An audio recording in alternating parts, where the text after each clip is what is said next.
로마서 8장 18절 한 절만 우리가 같이 한 목소리로 읽겠습니다. 8장 18절 다 같이 읽습니다. 이는 내가 생각하건대 현재 이 시간의 고난들은 장차 우리 안에 나타날 영광과 비교할 가치도 없기 때문이라. 아멘.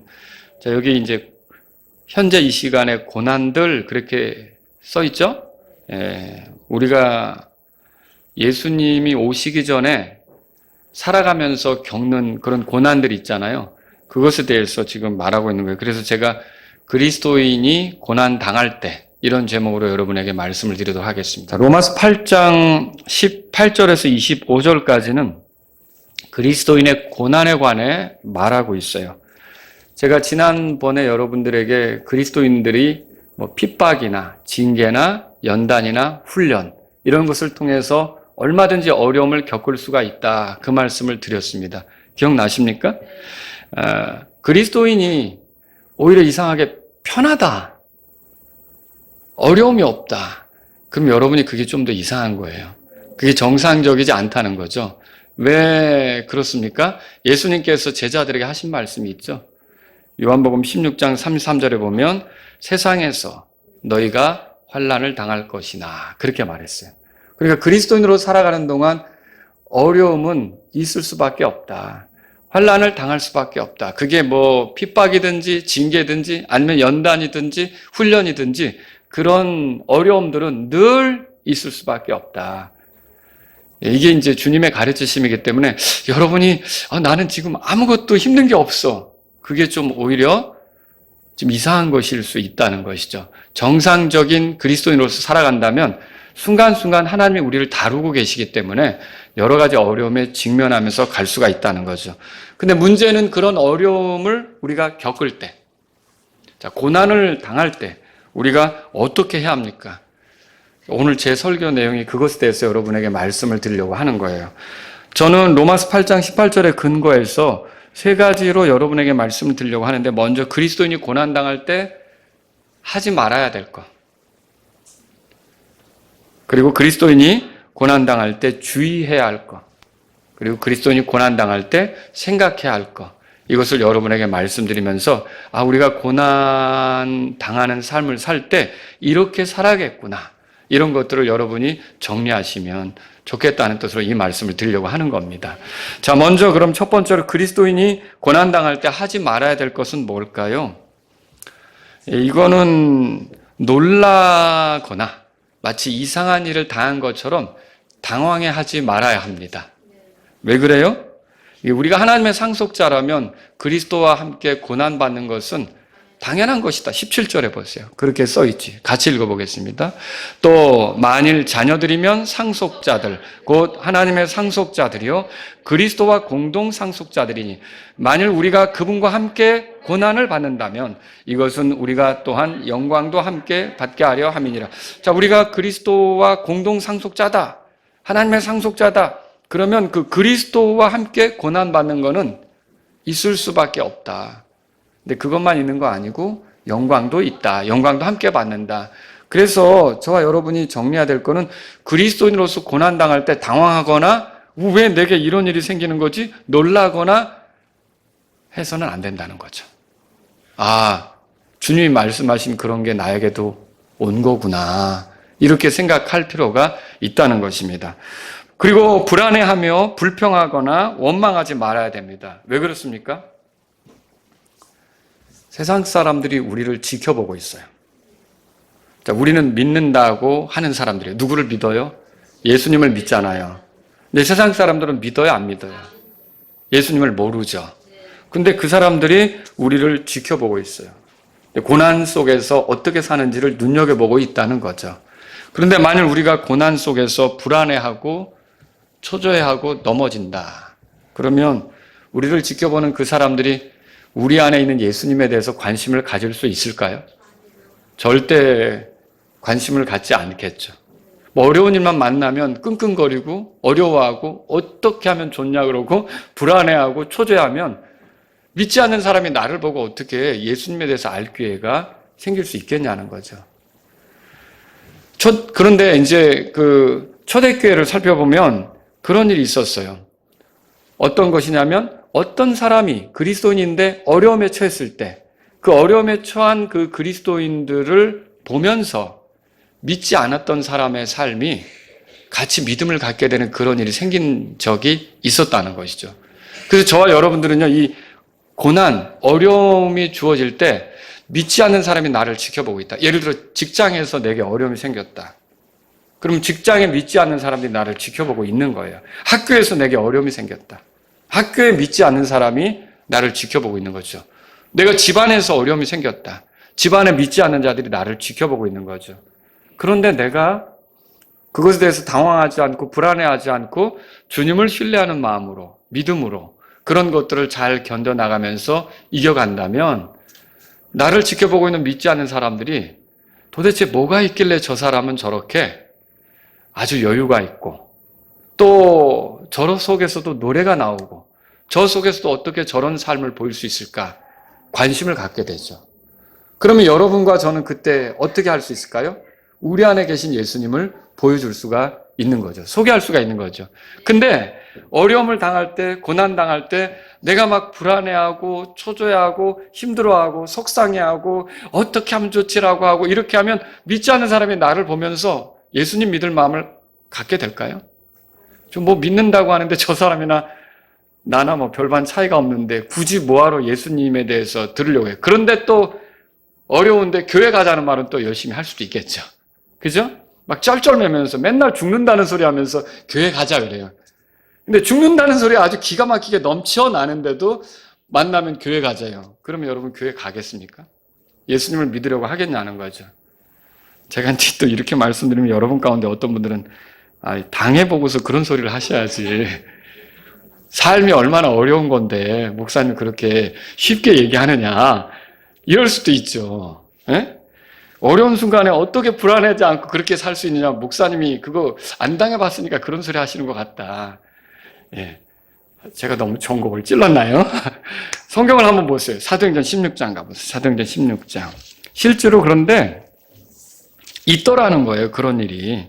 뭐냐면은 심각한 어려움 속에서 믿음을 표현하면서 주님을 증언할 기회로 삼은 사람이 있더라는 거죠.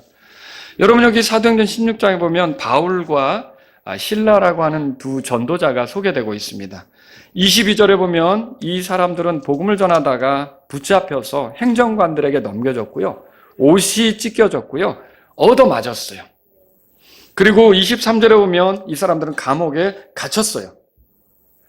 그래서 자유롭지 않은 그런 형편이 된 거죠. 자, 복음을 전하다가 이런 어려움을 만난 거예요. 그러면 이 일로 그들은 절망할 수도 있어요. 특히 이들이 빌립보로 오게 된 이유가 사도행전 16장 초반부에 보면 하나님께서 마케도니아에서 도와달라고 하는 그 환상 이거 주셔서 이거 보고 여기까지 온 거거든요. 그럼 이 사람들 이렇게 말할 수 있죠. 하나님, 제가 하나님의 뜻대로 해서 여기까지 왔는데 왜 우리를 이런 어려움에 처하게 하십니까? 왜 우리가 복음 전하려고 다녔는데 왜 우리가 얻어맞게 하시고 이 감옥에 갇혀서 이런 형편에 있게 해야 됩니까? 하나님 우리 도와주시는 거 맞습니까? 하나님, 우리가 하나님을 위해 살려고 하는데 왜 하나님 우리를 이렇게 어렵게 합니까? 라고 불평하며 원망할 수도 있다는 거죠. 그런데 그 감옥에 갇혀서 실컷 하나님한테 그런 불평을 늘어놓았다면 간증이 좋겠어요? 아니겠죠. 근데 이 사람들은 감옥에서 뭐 했습니까? 예, 거기 25절에 보세요. 우리 뭐 했나 한번 보겠습니다. 25절 다 같이 읽습니다. 한밤중에 바울과 실라가 기도하고 하나님께 노래로 찬양하니 죄수들이 그것들을 듣더라. 죄수만 들었겠어요? 간수도 들었겠죠. 자, 하나님께 기도했다고 써 있어요. 그럼 기도했다는 말은 신뢰했다는 뜻이에요. 그 순간에도 하나님에 대한 신뢰를 버리지 않았던 거죠. 또 노래로 하나님을 찬양했어요. 그러면 그 찬양의 대부분은 감사가 들어있잖아요. 하나님께 감사하면서 흔들림 없이 이렇게 주님을 높인 거죠. 그럼 여기에 주님에 대한 신뢰가 떠났어요? 여전히 있어요. 여전히 있는 거죠. 그 어려움을 당했는데, 고난을 당했는데, 다른 사람은 정말 저 사람들은 어떻게 저 환경에서 저런 감사의 노래가 나오지? 얻어맞고 감옥에 갇혔는데 이렇게 할 수도 있는 상황인데요. 이 바울과 실라는 어떻게 했느냐? 노래했던 거예요, 노래. 자, 그런데 어떤 일이 벌어졌어요? 놀라운 일이 있어서 26절에 보니까 큰 지진이 일어났고요. 감옥의 기초들이 흔들렸고요. 문들이 열렸어요. 그리고 사람들의 결박이 풀어졌던 거죠. 근데 27절에 보니까 간수가 조금 이제 문 걸려 있으니까 밤에 좀 지키다가 잠을 잔 모양이죠. 근데 이게 소란스러우니까 눈을 뜬 거예요. 근데 감옥문이 열린 걸 보고서 이 죄수들이 달아났겠구나. 근데 그 로마의 관례에 따르면 죄수가 달아나는 거, 간수가 제대로 지키지 못한 거는 간수가 불명예스럽게 되는 거예요. 그리고 죄수를 대신해서 간수가 그 형을 받아야 될 수도 있는 거죠. 그러니까 이 불명예스럽게 되는 것 때문에 간수는 어떻게 했냐면 칼을 들고 자결하려고 그랬어요. 그게 그 밑에 27절에 써 있는 거죠. 자, 그런데 이때 28절에 바울이 그 간수를 보고 큰 소리로 말하죠. 너 자신을 해하지 말라. 이는 우리가 다 여기 있다. 그렇게 얘기하잖아요. 그죠? 너 죽을 생각하지 마라. 이렇게 하면서. 자, 그래서 등불을 가져가지고 안으로 들어간 거예요. 들어가니까 바울과 실라가 그대로 있었죠. 29절에. 그렇게 써 있던 거예요. 자, 간수는 그들이 기도하는 소리 들었죠. 그들이 노래하는 소리 들었죠. 감사하는 소리 들었죠. 그런데 이 매맞고 불편한 상황에서 하나님을 신뢰했던 그들이 도망가기는커녕 자기들도 어려운데 내 걱정을 하고 있는 거예요. 내 걱정을 하고 있는 거예요. 그러니까 자기들이 힘든데 간수 걱정을 하고 있는 거죠. 너 죽으면 안 돼. 이렇게. 여러분, 이게 그리스도인이에요. 자기도 힘들어 죽겠는데 남 걱정을 하는 거예요. 너 그러면 안 돼. 그렇게 위험에 처하면 안 돼. 이렇게 한 거죠. 여기서 얼마나 많은 여유가 드러납니까? 이 바울과 실라에게. 이 여유 어디서 왔을까요? 하나님이 주신 거죠. 하나님이 그분을 신뢰하는 그들에게 하나님이 그 여유를 주신 거예요.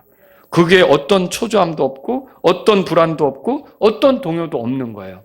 이런 걸 봤을 때 간수가 그들을 데리고 와서 물었어요. 30절 다 같이 읽습니다. 또 그들을 데리고 나와 이르되 선생들이여 내가 구원을 받으려면 반드시 무엇을 하여야 하리까? 그러니까 구원 받고 싶은 마음이 생긴 거죠. 구원 받고 싶으니까 물어본 거예요. 내가 뭘 해야 구원을 받겠습니까? 자, 이게 어떻게 생겨난 거예요? 이런 어려움 속에서 초조해하지 않고 불안해하지 않고 여유롭고 하나님을 신뢰하는 모습, 주님께 기도하는 모습, 그리고 주님을 찬양하는 모습, 믿음을 유지한 모습을 보여주면서 오히려 자기보다 남을 걱정하는, 남을 더 생각하는 이런 것들을 보니까 간수는 거기서 자기도 이 사람이 말했던 그 구원에 대해서 사실 이 사람이 빌립보 지역을 위해서 기도했을 수도 있어요. 바울이. 왜 거기 온 거예요? 많은 사람이 복음을 듣고 구원받기를 원해서 거기 왔을 거 아닙니까? 감옥에 갇혀가지고 하나님, 제가 여기 갇혀있지만 하나님께서 나를 여기 보내신 목적이 있다고 믿습니다. 아버지, 이 빌립보에 사는 사람들이 구원받게 해주십시오. 예수님에 대해서 알게 해주십시오. 저는 여기서 도와달라는 소리를 환상 속에서 보고 왔는데 하나님, 제가 이 빌립보에서 많은 사람이 구원받는 것을 원합니다. 죄에서 벗어나 하나님하고 가까워지는 그 삶이 이 빌립보 사람들에게 이루어지게 해주세요. 기도하지 않았겠어요. 결국은 이 간수가 나와서 내가 어떻게 하면 구원받냐라고 묻게 된 거죠. 뭐라고 가르칩니까? 여러분 잘 아시죠? 사도행전 16장 거기 보세요. 그래서 31절에 다 같이 읽습니다. 그들이 이르되 주 예수 그리스도를 믿으라. 그리하면 내가 구원을 받고 내 집도 구원을 받으리라 하더라. 예수님 믿어라. 그렇게 말한 거죠. 너의 죄 때문에 십자가에서 죽으시고 부활하신 그 예수님, 하나님이 보내신 그 구원자 예수님, 이 땅에 찾아오셔서 우리를 위해 희생물이 되신 예수님을 믿어라. 이렇게 소개한 거죠. 그랬을 때 어떤 일이 벌어졌어요? 34절 다 같이 읽습니다. 또 그가 그들을 자기 집으로 데려와 그들에게 음식을 차려주며 자기의 온 집안이 하나님을 믿고 기뻐하더라. 여러분, 여기서 우리가 발견하는 게 이거예요. 우리가 고난당하는 거, 어려움 당하는 거, 이것 때문에 불안해하거나 당황해할 필요가 없는 게, 이거는 믿는 사람들에게 당연히 주어질 것이 온 거고요. 또 이거는 오히려 이런 기회는 누군가에게 예수님이 어떤 분인지를 소개할 기회가 될 수가 있다는 거죠. 근데 여러분이 고난당할 때, 어려움을 당할 때 혹시 이게 예수님을 누군가에게 알려줄 수 있는 기회가 되지 않을까? 이게 누군가에게 예수님을 드러내는 기회가 되지 않을까? 그런 생각을 하시냐는 거예요. 그런 생각을 못 갖는 경우가 많다는 거죠. 당장 죽겠는데, 너무 힘든데. 그렇죠? 그런 생각을 어떻게 가져요? 목사님, 내 입장 내보세요. 그게 생각이 되나 안 들지. 꼭 그런 식으로 설교를. 이럴 수도 있다는 거죠, 여러분들이. 근데 성경을 통해 보니까 나온다는 거예요. 아무리 어렵고 힘들어도 그 순간에 예수님을 드러낼 수 있는 기회가 될 수 있다는, 그걸 가지고 우리가 기도하고 주님에 대한 신뢰를 보여주고 가야 된다는 것을 발견한다는 거죠. 그래서 우리가 하지 말아야 될 게 뭐예요? 고난의 때 놀라지도 말고 불안해하지도 말고 오히려 우리가 그리스도와 연합해서 살아가는 것이 당연한 거잖아요. 그럼 그리스도와 함께 고난받는 것이 당연한 거다는 거죠. 그걸 받아들이고 오히려 그 속에서 누군가 우리가 연합해서 살아가는 그 그리스도를 누군가에게 알게 해줄 수 있는 기회가 된다라고 생각하셔야 된다는 거죠. 그래서 저와 여러분들은 그런 고난의 때를 주님을 드러내기 위한 좋은 기회로 생각하시기 바랍니다. 자, 뭐 쉬울 때는 누구나 잘하겠죠. 그런데 어려운 때라도 주님을 드러내기 위해서 그렇게 주님에게 신뢰를 보이면서 가는 거는 주님께서 잊지 않으실 것 같아요. 여러분, 두 번째로 드리고 싶은 말씀이 있습니다. 그건 뭐냐면 그리스도인이 고난당할 때 주의해야 될 거예요. 마귀는 우리로 하여금 하나님의 사랑에 대해 의심케 할 수 있습니다. 여러분이 어려움을 겪을 때 마귀가 와서 이렇게 속삭일 수가 있죠. 아니, 하나님이 너를 사랑한다면 너에게 왜 그런 어려움을 주시지? 하나님은 너를 사랑하지 않는 게 틀림없어. 내 주위를 들려봐. 모두 불편한 것뿐이잖아. 하나님께서 너를 사랑한다면 왜 그렇게 너를 불편하게 하는 거지? 너 하나님의 사랑에서 배제된 거 아니야? 이렇게 하나님의 사랑에 대해서 의심하게 할 수가 있다는 거죠. 근데 여러분이 그때 하나님의 사랑에 대해서 의심하면 마귀에게 농락당하는 거죠. 하나님의 사랑은 십자가로 나타났어요. 로마서 5장 8절에 이렇게 써 있죠. 그러나 우리가 아직 죄인이었을 때 그리스도께서 우리를 위하여 죽으심으로 하나님께서 우리를 향한 자신의 사랑을 밝히 보여주셨느니라. 그 십자가는 하나님의 사랑이 제시된 거예요. 제시된 곳이죠. 우리가 십자가를 통해 하나님이 얼마나 우리를 사랑하는지 알죠. 그래서 여러분과 제가 죄사함 받았다. 그리고 하나님의 자녀다. 그러면 하나님의 사랑받은 대상이라는 걸 알아야 돼요. 하나님이 세상을 이처럼 사랑하사 자신의 독생자를 주셨으니 그랬잖아요. 예수님이 온 게 우리를 얼마나 사랑하고 있는지에 대한 그런 증거고요. 예수님이 십자가에서 죽으신 게 하나님이 우리를 사랑한 것을 명백하게 제시한 거고요. 우리가 그 예수님을 받아들인 건 하나님의 사랑을 지금 누리고 있는 중이라는 거죠. 누리고 있는 거죠. 로마서 8장에 보세요. 그래서 근데 이 사랑이요, 중간에 시들어지느냐. 이게 막 죽고 못 사는 것처럼 그렇게 해서 좋아했던 남녀도 세월이 가면 시들어지는 경우가 있더라고요. 근데 이게 하나님하고 나와의 관계도 우리가 구원받으면 삶의 목적이 뭐예요? 하나님 사랑하면서 사는 거죠. 문제는 내 사랑이 식어서 문제지 하나님은 늘 변함이 없으세요. 하나님은 늘 한결같이 우리를 사랑하시는 거죠. 로마서 8장에 보세요. 38절, 39절 다 같이 보겠습니다. 읽겠습니다. 이는 내가 확신하기 때문이니 곧 사망이나 생명이나 천사들이나 정사들이나 권능들이나 현재 있는 것들이나 장래 있을 것들이나 높음이나 기쁨이나 다른 어떤 피조물이라도 능히 우리를 그리스도 예수 우리 주 안에 있는 하나님의 사랑에서 떼어놓을 수 없으리라. 자, 하나님의 사랑에서 떼어놓을 수 없다. 이 말은 우리를 향한 하나님의 사랑이 일시적이라는 거예요? 영원하다는 거예요? 영원하다는 거죠. 그 사랑이 우리에게서 사라질 수가 없다는 거예요. 그 사랑하고 우리가 떨어질 수가 없다는 거예요. 그런데 마귀는 와서 속삭이는 거예요. 너가 이렇게 어려움 당하는 거 보니까 하나님 너를 사랑하지 않는 것 같아. 여러분, 그런 의심을 불러일으키려고 할 때 여러분들은 예수님처럼 마귀로부터 돌아설 수 있어야 돼요. 거기에 귀를 내주면 안 되는 거예요. 거기에 마음을 내주면 안 되는 거죠. 마귀는 또 우리로 하여금 하나님의 권능에 대해서 의심케 할 수가 있어요. 이렇게 말할 수가 있죠. 아니, 하나님이 그렇게 능력이 많으시다면서 왜 너를 그런 어려움 속에 그냥 두는 거지? 너를 건지실 능력이 없는 거 아니야? 아무리 보아도 그분은 능력이 없으신 것 같아. 그렇게 능력이 많으면 너를 왜 그런 식으로 놔두는 거야? 정말 그분을 의지하는 거, 신뢰하는 거 의미 있는 일 맞아?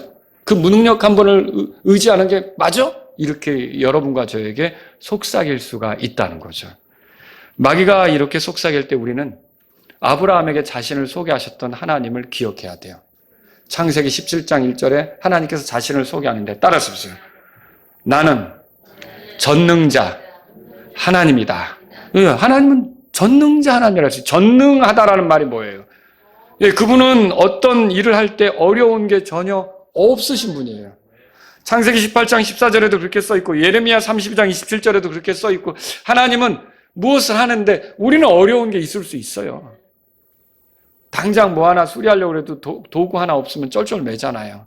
하나님은 어려운 것이 없으세요. 능치 못하심이 없으세요. 그분은 전능자이시단 말이죠.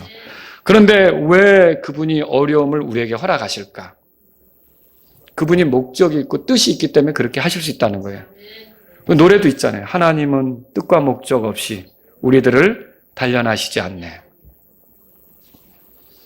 예레미야가 3장 33절에 그렇게 써 있어요. 그래서 이는 그분께서 일부러 사람들의 자녀들을 괴롭게 하거나 근심하게 하지 않으시기 때문이라. 그러니까 뭐가 우리를 어렵게 할 때는 그분이 뜻이 있으셔서 목적이 있어 그렇게 한다는 말이죠.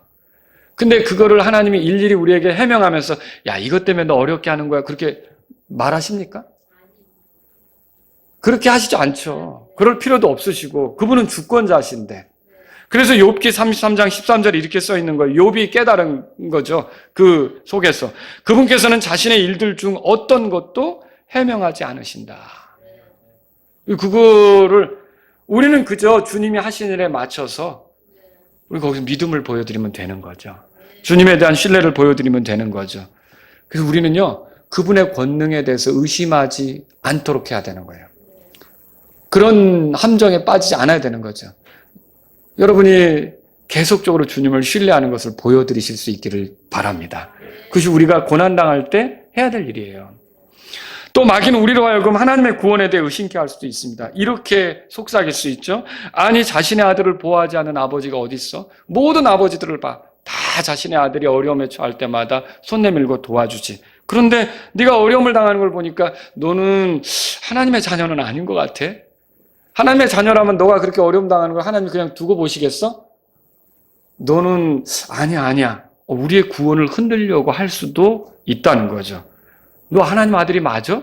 왜 하나님이 너를 도와주지 않냐? 이런 식으로 다가올 수 있는 거죠. 여러분 로마서 8장 17절 우리 아까 봤잖아요.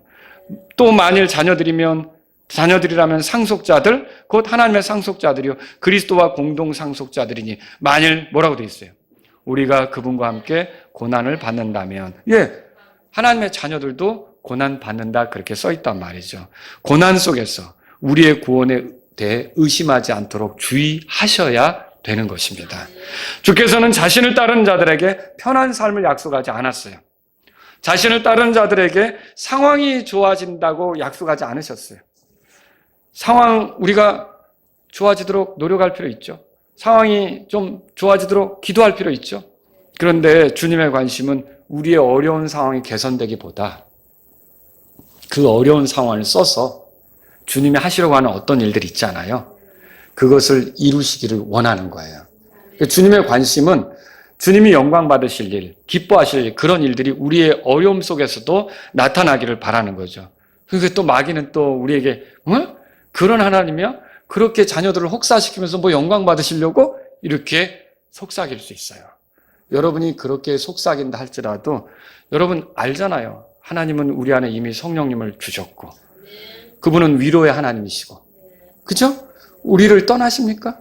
그 고난 중에도 우리와 같이 하시는 거고 우리가 견딜 수 있도록 힘을 주시는 거고 이길 수 있게 하시는 거고 그 속에서 하나님의 어떤 영광을 드러내도록 뭔가를 해낼 수 있도록 도와주시는 분이 되시지 않습니까? 여러분 우리가 어려움을 당한다고 할 때 그때 하나님이 떠나 계시는 건 아니라는 거죠. 우리와 계속 함께하는 거예요. 그래서 저와 여러분들은 이런 그 마귀의 속임수에 현혹되지 않도록 주의하셔야 되는 거예요. 주께서는 예수님을 믿으면 질병이 떠나간다고 약속하십니까? 그렇게 또 가르치는 부흥 강사들도 있어요. 예수님을 믿으면 건강해진다고 약속합니까? 물론 건강해질 수도 있고요. 아니면은 계속 아픈 가운데 살아갈 수도 있죠. 근데 예수님을 믿으면 모두가 건강해진다면 병원은 다 사라지겠죠. 이제 의대는 다 문 닫는 거고. 예수님을 믿어도 병환 중에 있는 사람들이 여전히 있는 거예요. 그거를 우리가 그런 식으로 생각하면 안 되는 거죠. 예수님을 믿으면 부유해진다. 뭐 이렇게 하나님이 약속하십니까? 예수님을 믿으면 좋은 직장을 갖는다. 이렇게 약속하시냐는 거죠. 오히려 데살로니가전서 3장 3절에 보면 이렇게 써 있어요. 우리가 이런 고난들을 받도록 정해진 것을 너희 스스로 알기 때문이라. 우리는 고난을 당하는 삶을 살도록 하나님께서 계획하신 그런 사람들이라는 것을 알 필요가 있는 거죠. 그리스도는 고난의 본보기가 되는 거 아닙니까? 우리가 그분의 발자취를 따라가는 거 아닙니까? 그래서 저와 여러분들은요, 고난당하는 것을 당연하게 여기면서 마귀가 다가와서 네 고난당하는 걸 보니까, 너가 불편한 걸 보니까 너는 하나님의 사랑을 받지 못하는 것 같아? 너는 구원받지 못한 것 같아? 뭐 이런 식으로 우리를 현혹하려고 할 때 우리가 거기에 속지 않도록 주의하는 것이 필요하다는 것이죠. 오늘날 기독교는 불편을 없애는 종교가 아닙니다. 그러니까 마귀가 그 불편한 요소들을 가지고 계속 우리를 찌르는 거예요. 예수님 믿어도 불편한 요소는 여전히 있을 수 있어요. 근데 이제 다른 건 뭐죠? 그거를 대하는 관점이 달라지는 거죠. 이런 것들이 달라지는 거예요. 그래서 우리는 마귀에게 속지 않도록 주의해야 되는 거예요. 자, 이제 세 번째로 그리스도인이 고난당할 때 생각해야 할 것을 말씀드릴게요. 18절로 가보세요. 로마서 8장 18절. 다 같이 읽습니다. 이는 내가 생각하건대 현재 이 시간의 고난들은 장차 우리 안에 나타날 영광과 비교할 가치도 없기 때문이라. 여러분과 제가 고난당할 때 장차 나타날 영광을 생각하세요. 그거에 대해서 이렇게 소망하세요. 자, 여기 생각하건대 이 말 있죠? 여기 생각하건대 이 말은 로마서 6장으로 가보시면요. 11절에 보세요. 거기에 보면 이와 같이 너희 또한 너희 자신을 죄를 향해서는 참으로 죽어 있으나 하나님을 향해서는 예수 그리스도 우리 주를 통하여 살아있는 것으로 여길지어다 그렇게 돼 있죠. 이 여길지어다라고 번역된 영어 단어가 여기 로마서 8장 18절에서는 생각하건대 그 단어예요. 그러니까 이는 내가 이렇게 여기건대 그런 거예요. 아시겠죠? 근데 여기서 여긴다는 것은 그렇지 않은데 그런 것처럼 여기 간주하는 것, 그걸 얘기하는 게 아니라 여러 가지 것들을 종합적으로 살펴본 결과 이거는 틀림없는 그런 일이기 때문에 그렇게 간주해라. 그렇게 생각해라. 그렇게 여기라. 이런 뜻으로 이 말을 하는 거예요. 그러면 여기서 얻을 수 있는 결론은 뭐냐면 우리가 비록 이 땅에서 여기 보시면 여러분 이거 있죠. 현재 이 시간의 고난들. 현재 이 시간이라는 거 있죠.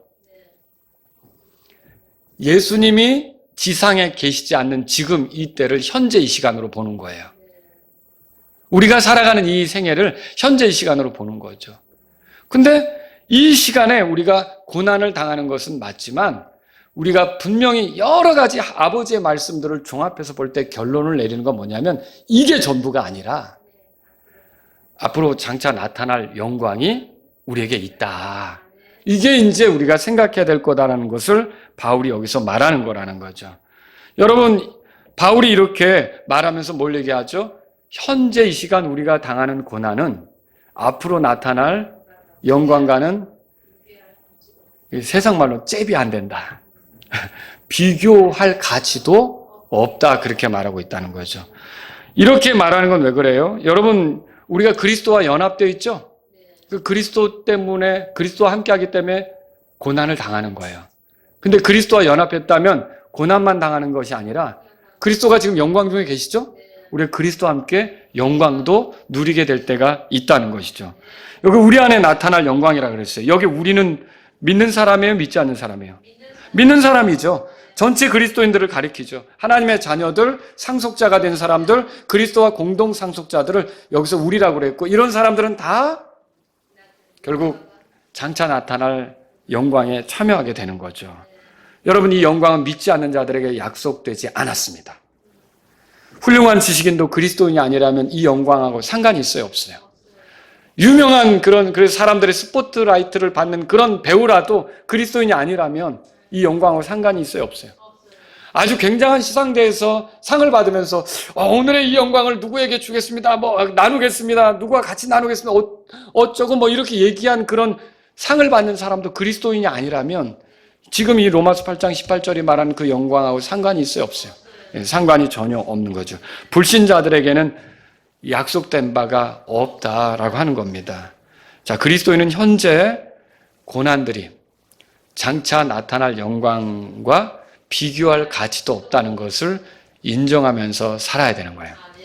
내가 어려움을 당할 때 이것은 앞으로 내가 누리게 될 영광에 비하면 아무것도 아니다. 여러분이 직장에서, 가정에서, 학교에서, 그리고 뭐 집안에서 혹은 뭐 이웃 가운데 어떤 어려움을 당할 때가 있잖아요. 이것은 내가 앞으로 경험하게 될 그 영광하고는 비교도 할 수 없는 것이라는 생각을 하셔야 된다는 거죠. 이게 왜 우리가 이런 확신을 갖습니까? 이거는요, 현재 이 시간이 전부가 아니며 장차 나타날 세상이 있다는 안목 때문에 그래요. 이건 믿지 않는 사람에게는 없는 안목이에요. 이거는 하나님 아버지의 말씀을 통해서 얻을 수 있는 안목이에요. 저와 여러분들은 이 땅이 전부, 우리가 현재 7, 80년 사는 삶이 전부라고 보지 않습니다. 이게 전부입니까? 아니죠. 우린 부활할 거잖아요. 여기 땅으로 다시 올 것도 여러분 믿으세요? 오는 세상이 있다고 믿으세요? 그리스도가 와서 통치할 것도 믿으세요? 그분이 왕국을 열 거라는 것도 믿으세요? 자, 근데 믿지 않는 사람들은 어때요? 오직 여기 로마서 8장 18절에 말한 현재 이 시간이 전부예요. 그러니까 이 시간에 어떤 문제가 틀어지면 어떻죠? 그거 해결하려고 필사적으로 매달리는 거예요. 근데 그게 잘 안 돼요. 그러면 절망하는 거예요. 왜냐하면 그게 전부라고 보기 때문에. 근데 저와 여러분들은 어떻죠? 현재 이 시간이 전부가 아니에요. 자, 현재 이 시간에 그리스도가 지상에 계셔요, 안 계셔요?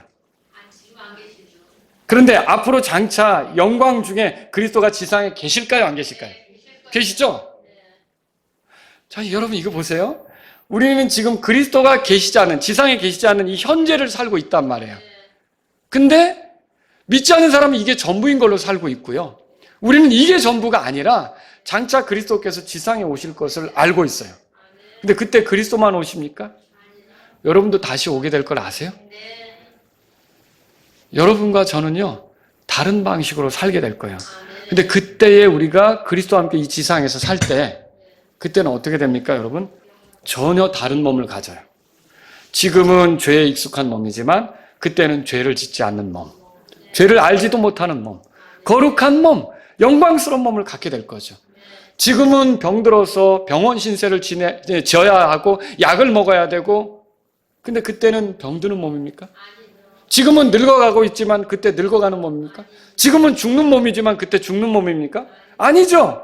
전혀 새로운 몸으로 여러분이 기쁨과 거룩함 속에 영광 중에 주와 함께 살 때가 있게 되는 거예요. 그러니까 이것을 생각한다면 그리스도인이 이 지상이 전부, 지금 우리가 이 현재 이 시간이 전부가 아니라 이 오는 세상이 있다라고 생각한다면 여러분은요, 여기서 어떤 어려움을 당하든지 절망할 필요가 없는 거예요. 그게 더 크거든요. 여러분, 현재 고난은 장차 이 영광, 나타날 영광에 그 비교할 가치도 없다는 그런 안목이 우리에게 있어요. 여기 18절에 장차 우리 안에 나타날 영광 이렇게 돼 있죠. 자, 이 영광은 이미 준비되었을까요? 이번에 창립기념주일 선물 지난 주일날 받으셨죠? 그 지난 주일날 만든 겁니까? 한 달 전에 박정훈 형제님이 다 주문해서 다 맞춰놓은 거예요. 근데 가지고 있었던 거죠. 그러다가 나타난 거는 창립기념주일날 나타났죠. 그런데 보세요. 우리가 이 땅에 이렇게 살고 있는 나중에 주님께서 가져올 영광이 있죠. 이게 지금 준비되어 있어요. 근데 그게 나타날 때가 있다는 거죠. 여러분, 예수님께서 그런 말씀하셨어요. 왼편에 있는 자들, 오른편에 있는 자들, 염소인 자들, 양이 된 자들. 그리고 양이 된 자들에게 뭐라 그래요? 너희들을 위해, 창세로부터 너희들을 위해 예비된 왕국을 상속받아라. 그렇게 얘기하잖아요. 그러니까 그 왕국이 있는 거예요, 없는 거예요? 지금 이미 있는데 아직 나타나지 않은 거죠. 드러나지 않은 거죠. 근데 그게 우리에게 주어질 때가 있다는 거죠. 베드로는 베드로전서 5장 1절에 이렇게 말했어요. 장차 나타날 영광의 참여자다. 여러분도 그렇습니까? 우리가 그 영광에 참여해요. 근데 이 영광은요, 현재 우리가 당하는 고난하고 비교하면 말로 다 할 수 없을 정도로 대단한 거예요. 그래서 고린도후서 4장 17절에 들어보세요. 이는 잠시뿐인 우리의 가벼운 고난이 우리를 위해 훨씬 더 뛰어나고 영원한 영광에 중한 것을 이루기 때문이라. 자, 우리의 고난이 7, 80년 되겠죠. 인생 자체가 고난이라고 할 때. 지금 우리가 현재 이 시간에 그런 7, 80년 동안 힘들게 사는 거잖아요. 근데 여러분 예수님 믿었죠? 부활의 날 있죠? 장차 나타날 영광에 여러분 참여자들입니까? 근데 그 영광에 참여합니까? 자, 그러면 생각해 보세요. 지금 7, 80년을 고난 받는 거예요. 그런데 이게 영광이 주어졌을 때 이거는 7, 80년이 아니에요. 만년의 만배를 생각해 보세요. 만년의 만배가 뭐예요? 훨씬 더 가죠. 여러분 7, 80원 잃어버렸다고 쩔쩔매는 거하고 수십조를 얻은 거하고 여러분 비교가 가겠습니까? 비교가 되겠냐고요. 저와 여러분들이 얻게 될 영광은 말로 다 할 수가 없는 거예요. 영원히 죄와 상관없이 죽지도 않고 썩지도 않고 병들지도 않고 거룩한 몸으로 하나님만 기쁘게 하면서 평안 속에서 주님과 아주 좋은 관계 속에서 이렇게 영원히 보낸다는 건 지금 7, 80년은 이렇게 생각하면 이거는 아무것도 아니라는 거죠. 그래서 저와 여러분들이 어려울 때마다 뭘 생각해야 돼요? 이거는 정말 그것에 비하면 아무것도 아니다. 이건 정말 저울에 달면 가볍고 중하다 그랬잖아요. 이게 이 영광이 얼마나 중한지 이건 저울에 달면 휙 올라갈 수밖에 없는 그런 거라는 거죠. 그래서 저와 여러분들은요, 고난당할 때마다 그리스도께서 이 하나님 안에서 가져다 줄 그런 영광, 그런 주님과 함께 보낼 영원, 이런 것들을 여러분들이 생각하시란 말이죠. 자, 이제 그리스도인의 고난에 대해서 우리는 어떻게 합니까? 이제 이 말씀을 들었으면 불안해하지 않습니다. 절망하지 않습니다. 하나님의 사랑을 의심하지 않습니다. 또 그분의 권능, 그분의 구원을 의심하지 않습니다. 그분과 나와의 관계가 하나님의 자녀고 내가 하나님이 내 아버지라는 것, 이런 것도 의심하지 않습니다. 맞죠? 마귀들은 그런 의심을 주려고 애쓰죠. 하지만 그리스도인은요, 고난을 앞에 두고 하나님 말씀을 깊이 숙고한 뒤에 이런 결론을 내리는 거예요. 18절 다 같이 읽습니다. 이는 내가 생각하건대 현재 이 시간들의 고난들은 장차 우리 안에 나타날 영광과 비교할 가치도 없기 때문이라. 여러분이 어려울 때마다 이 말씀을 떠들어보라는 거죠. 아무리 어려워도 현재 이 시간 이 당하는 고난은 장차 하나님께서 우리에게 가져다 줄 영광에 비하면 아무것도 아니다. 내가 오히려 더 주님을 신뢰하고 내가 오히려 더 주님을 의지하면서 주님을 드러낼 기회로 삼아야겠다. 그래서 여러분들은 고난의 때를 당연하게 이제 받아들일 수가 있는 겁니다. 고난의 때를 주님을 드러낼 기회로 삼으실 수가 있는 겁니다. 고난의 때 마귀에게 속지 않으면서 의심으로 시간을 보내지 않으면서 주님에 대한 신뢰를 여전히 보여드릴 수가 있는 것입니다.